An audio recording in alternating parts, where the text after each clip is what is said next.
In the early 70s, OPEC didn't like what we were doing in Israel. Same old story. And so they cut off our oil supplies. So some of you will remember these long lines at the gas stations. And we feared we were going to have another depression like the 1929 depression. And so the U.S. Treasury Department came to me and other economic hitmen and said, listen, you know, we can't allow OPEC to blackmail us anymore. You guys got to come up with a plan so this will never happen again.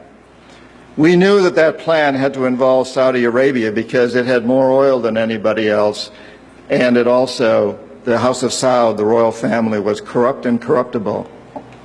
The long version is explained in the book, but the short version of what we did, the deal we finally struck with the House of Saud, was a deal whereby they would return almost all the money they made from selling oil to the United States, invested in U.S. government securities.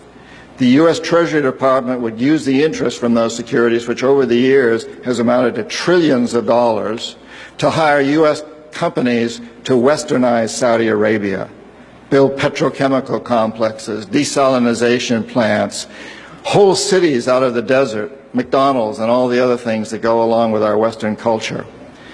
The House of Saud would also agree to keep the price of oil within limits acceptable to the oil companies, possibly not acceptable to you and me, but acceptable to the oil companies. And this is very, very important. They agree that they would never, ever sell oil for anything other than U.S. dollars. This happened in the early 70s, right after we'd gone off the gold standard because we were bankrupt, because we could not pay off our debts to European countries in gold. Nixon took us off the gold standard. And then we were stuck with a situation as why will anybody in the world use dollars?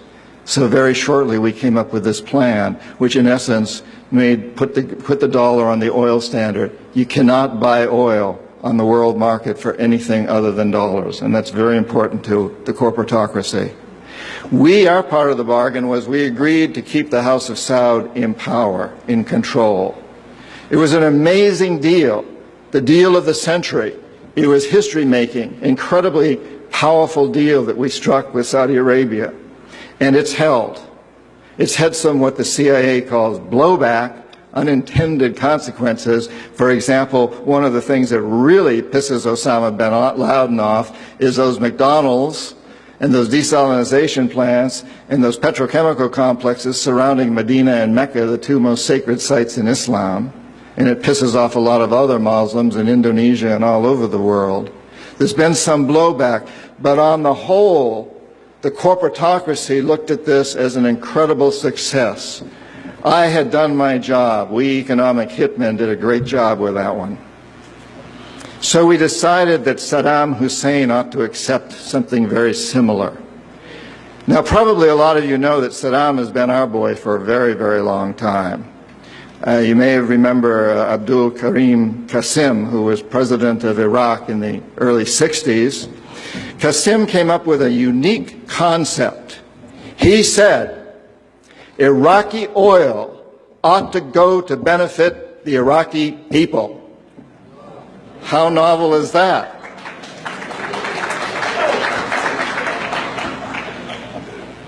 But we didn't like that very much. He began to tax the oil companies, particularly the British and some American companies, and threatened to nationalize our oil companies. And so we decided that Qasim had to go. The CIA sent an assassination team.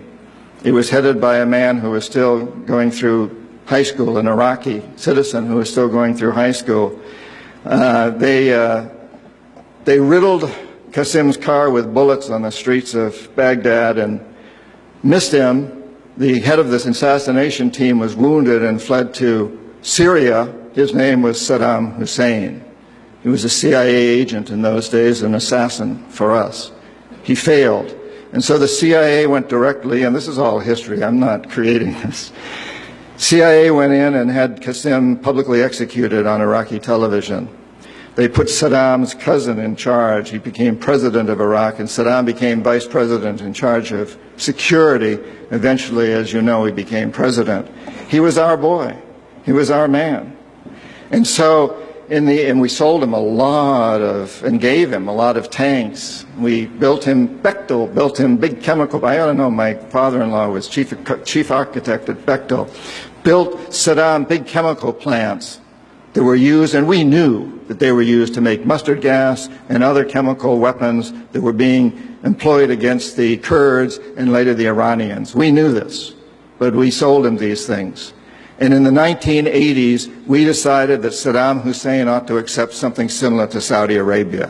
It was such a successful deal, because after all, what we want to do is control the Middle East and control the oil in the Middle East. And incidentally, I'm going to get back to Iraq in just a moment, but for those of you who think that Israel is about creating a homeland for the Jewish people, you're as deceived as most of them are. It's partly about that, perhaps, but what it's really about is creating a surrogate fortress in the middle of the Middle East. The Israelis are being used as pawns. They're being used like old armies used to use sheep that ran before the armies. They're our surrogates. And their leadership knows that. Most Israelis probably don't. They think they're creating a homeland. But it's a very, very sad situation of what's going on there. And of course, the Lebanese and the Palestinians are caught in the middle of this. And Iraq is part of that too. We have to remember that Middle Eastern oil is the oil that's used by a great deal of Europe and China and Japan. If we control Middle Eastern oil, we control our biggest potential competitors, Japan, China, Europe.